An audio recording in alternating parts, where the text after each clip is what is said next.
Super super Biju ಅವರೇ. ಇನ್ನೊಂದು ವಿಚಾರ, ಆ, ಕನ್ನಡದಲ್ಲಿ ಕನ್ನಡ ಇಂಡಸ್ಟ್ರಿಲಿ ಆಗಿರ್ಬೋದು, ಕನ್ನಡದ ರ್ಯಾಪರ್ಸ್ಗಳ ಮಧ್ಯೆ ಒಂದಷ್ಟು ಮಿಸ್ಅಂಡರ್ಸ್ಟ್ಯಾಂಡಿಂಗ್ಸ್ ಇದೆ ಅನ್ನುವಂತಹ ಬಹಳಷ್ಟು ವಿಚಾರಗಳನ್ನ ಕೇಳ್ತಾ ಇರ್ತೀವಿ, ನೀವು ನೋಡ್ತಾ ಇರ್ತೀವಿ. ಇವ್ರ ಮೇಲೆ ಅವರು ಹಾಡು ಬರ್ದಿದ್ದಾರೆ, ಇವ್ರ ಮೇಲೆ ಇನ್ನೇನೋ ಮಾಡಿದ್ದಾರೆ ಅನ್ನುವಂತಹ ಒಂದಷ್ಟು ವಿಚಾರಗಳನ್ನ ಕೇಳ್ತಾ ಇರ್ತೀವಿ. ಯಾಕೆ ಕನ್ನಡದ ರ್ಯಾಪರ್ಸ್ಗಳ ಮಧ್ಯೆ ಅಂಡರ್ಸ್ಟ್ಯಾಂಡಿಂಗ್ ಇಲ್ವಾ, ಆ ಯೂನಿಟಿ ಅನ್ನೋದಿಲ್ವಾ, ಯಾವ ಕಾರಣಕ್ಕೆ ಅಂತ? ಬೇಸಿಕ್ಲಿ ಇದು ಒಂದು ಹೋಲ್ ಸೆಗ್ಮೆಂಟ್ ಆಫ್ ರ್ಯಾಪ್ ಬರುತ್ತೆ, ಡಿಸ್ ರ್ಯಾಪ್ ಅಂತ. ಇವಾಗ ನೀವು ಹೇಳ್ತಿದ್ದೀರಾ ಕನ್ನಡದಲ್ಲಿ ಹಿಂಗೆ ಇಷ್ಟಿದೆ ಅಂತ. ಕನ್ನಡದಲ್ಲಿ ಇಡೀ ಇಂಡಿಯಾನಲ್ಲಿ ನೋಡಿದ್ರೆ ಕನ್ನಡದ್ದು ಏನು ಈ ಥರ ಬ್ಯಾಟಲ್ಸ್ ಇದೆಯಲ್ಲ ಅದು ಕಮ್ಮಿ, ಇಷ್ಟಿದೆ ಅಷ್ಟೇ. ಮುಂಬೈ ಡೆಲ್ಲಿದೆಲ್ಲ ನೋಡ್ತೀವಿ ಅಂತ ಅಂದರೆ ದಿನಾ ಜಗಳ ಆಡ್ತಾರೆ.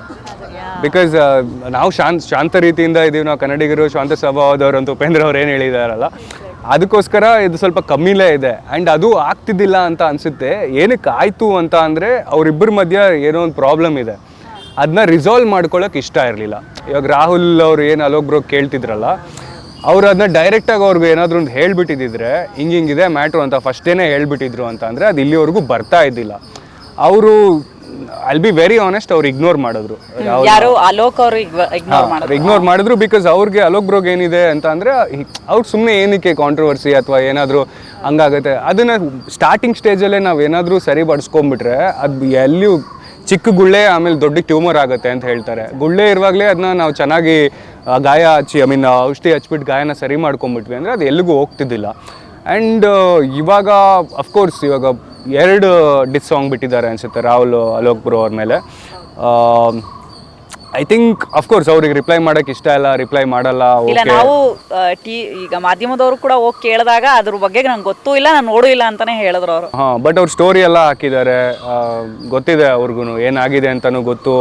ಆಮೇಲೆ ಇನ್ನೊಂದು ಏನಾಗುತ್ತೆ ಅಂದರೆ ಒಬ್ಬರ ಮೇಲ್ಗಡೆ ಯಾರ್ದಾದ್ರೂ ಕೋಪ ಇದ್ದರೆ ಅವ್ರು ಮಾತಾಡಿರೋದು ಒಂದೆರಡು ಕೇಳಿಸ್ಕೊಂಡೆ ನಾನು. ಚಿತ್ರಾನ್ನ ಕೇಳ್ಕೊಂಬಂದಿದ್ರು ಹಾಗೆ ಹಿಂಗೆ ಅಂತ. ಅವ್ರು ಯಾರಿಗೆ ಹೇಳಿದ್ರು ಗೊತ್ತಿಲ್ಲ, ಕೇಳ್ಕೊಂಬಂದಿದ್ರು ಅಂತ ಅಂದರೆ ಜಾಸ್ತಿ ಜನ ಬಂದಿದ್ರು ಅಂತ ಅನಿಸುತ್ತೆ. ನಾವು ಯಾವತ್ತೂ ಯಾರಿಗೂ ಏನೂ ಕೇಳ್ಕೊಂಡು ಹೋಗಿದ್ದಿಲ್ಲ, ಕಾಲ್ ಅವ್ರದ್ದೇ ಬಂದಿದ್ದು, ಸಿಗ್ಬೋದಾ ಹಿಂಗೆ ಮಾಡ್ಬೋದಾ ಅಂತ. ಹಾಗಾಗಿ ನಾವು ಹೋಗಿ ಮೀಟ್ ಮಾಡಿದ್ದು. ನಾನು ಹೋಗಿ ಅಲ್ಲಿ ಹೋದ್ಮೇಲೆ ಒಂದೆರಡು ಪ್ರಾಜೆಕ್ಟ್ ಮೇಲೆ ವರ್ಕ್ ಮಾಡಿದ್ಮೇಲೆ ರಾಹುಲ್ನ ಇಂಟ್ರಡ್ಯೂಸ್ ಮಾಡಿಕೊಟ್ಟಿದ್ದು ಅಲೋಕ್ ಬ್ರೋ ಅವ್ರಿಗೆ.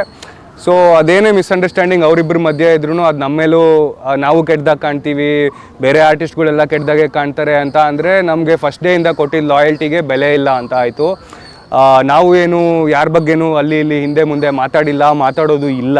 ಯಾಕಂತ ಅಂದರೆ ಒಂದ್ಸಲ ಅಣ್ಣ ಅಂತ ಅಂದರೆ ನಮಗೆ ಲೈಫ್ ಲಾಂಗ್ ಅಣ್ಣನೇ, ಒಂದ್ಸಲ ಬೆಸ್ಟ್ ಫ್ರೆಂಡ್ ಅಂತ ಅಂದರೆ ಲೈಫ್ ಲಾಂಗ್ ಬೆಸ್ಟ್ ಫ್ರೆಂಡೇ. ಇವ್ರನ್ನೂ ಬಿಟ್ಕೊಡೋಕೆ ಇಷ್ಟ ಅಲ್ಲ, ರಾಹುಲ್ನೂ ಬಿಟ್ಕೊಡೋಕೆ ಇಷ್ಟ ಅಲ್ಲ, ಅಲೋಕ್ ಬ್ರೋನೂ ಬಿಟ್ಕೊಡೋಕೆ ಇಷ್ಟ ಅಲ್ಲ. ಇಬ್ಬರನ್ನೂ ಸೇರ್ಸೋದಕ್ಕೂ ನೋಡಿದೆ ನಾನು ಒಂದು ಟೈಮಲ್ಲಿ, ಆಗಲಿಲ್ಲ. ಇಬ್ಬರು ಅಫ್ಕೋರ್ಸ್ ರಾಹುಲ್ ರೆಡಿ ಇದ್ರೂ ಅಲೋಕ್ ಬ್ರೋ ರೆಡಿ ಇರಲಿಲ್ಲ ಒಂದು ಟೈಮಲ್ಲಿ. ಬಿಕಾಸ್ ಅವ್ರಿಗೆ ಬಿಟ್ಬಿಡೋ ಮಗ ಅಂತ ಹೇಳ್ತಾಯಿದ್ರು.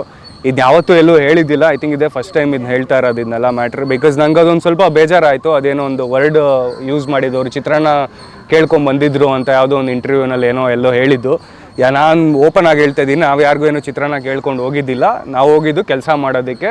ನಮಗೆ ಕಾಲ್ ಬಂತು, ನಾವು ಹೋದ್ವಿ, ಕೆಲಸ ಮಾಡಿದ್ವಿ, ಬಂದ್ವಿ. ನಾನು ಯಾರ ಹತ್ರದಿಂದ ಏನೂ ಇಸ್ಕೊಳ್ಳೋಕ್ಕೂ ಇಷ್ಟಪಡೋದಿಲ್ಲ. ಯಾಕಂತಂದರೆ ಇದೇ ರೀಸನ್ಗೆ ಮುಂದಕ್ಕೆ ಹೋಗ್ತಾ ಈ ಥರ ಏನಾದರೂ ಆಗುತ್ತೆ ಅಂತ ನಾನು ಏನೇ ಮಾಡಿದ್ರು ಸ್ವಂತದೇ ಮಾಡ್ಕೊಂಬಂದಿದ್ದೀನಿ. ಅದು ನನಗೆ ಯಾವಾಗಲೂ ಹೆಮ್ಮೆ ಇದೆ. ನನ್ನ ಚಿತ್ರಾನ್ನನೇ ತಿನ್ನಲಿ, ನನ್ನ ಬಿರಿಯಾನಿನೇ ತಿನ್ನಲಿ, ಅದು ನನ್ನ ಕಾಸಲ್ಲಿ ತಿಂದಿದ್ದೀನಿ.